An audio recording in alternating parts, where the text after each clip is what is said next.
seharusnya teman dalam hidupku, tempatku bercanda, tempatku mengeluh. Di saat ku sedih, di saat ku duka,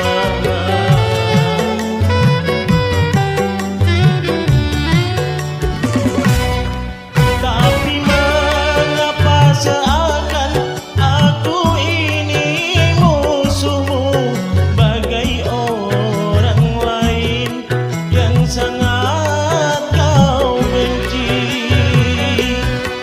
Sedikit-sedikit kau marah padaku tanpa sebab, tanpa alasan.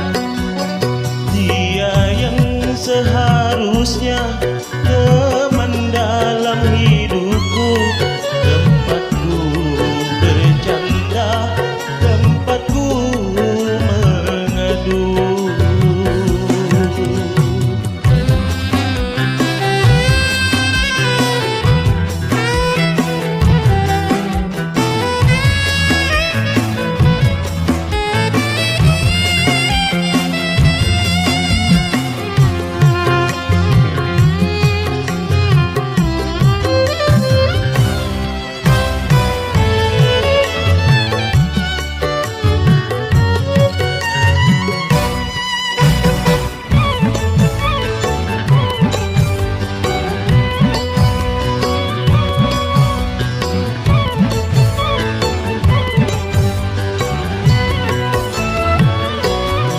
Jika memang bosan, katakan padaku.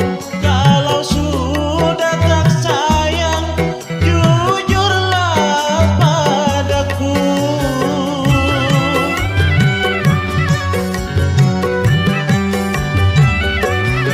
Aku tak memaksamu selamanya bersamaku.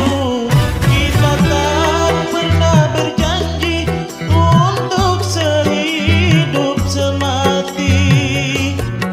Ku relakan semuanya bisa menjadi kenangan.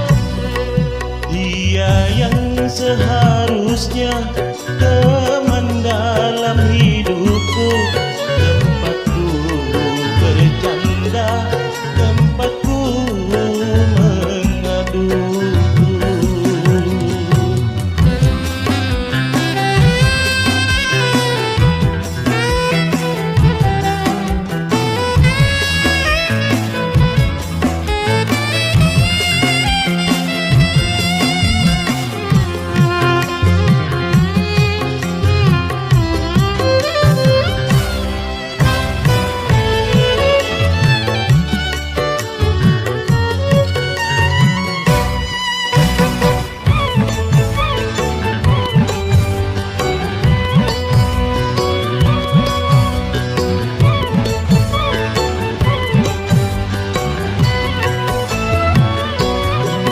Jika memang bosan, katakan padaku.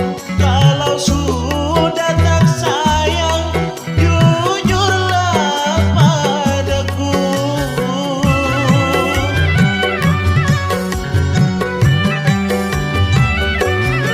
Aku tak memaksamu selamanya bersamaku.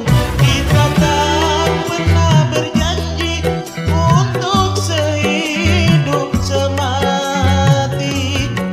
Ku relakan semuanya bisa menjadi kenangan. Dia yang seharusnya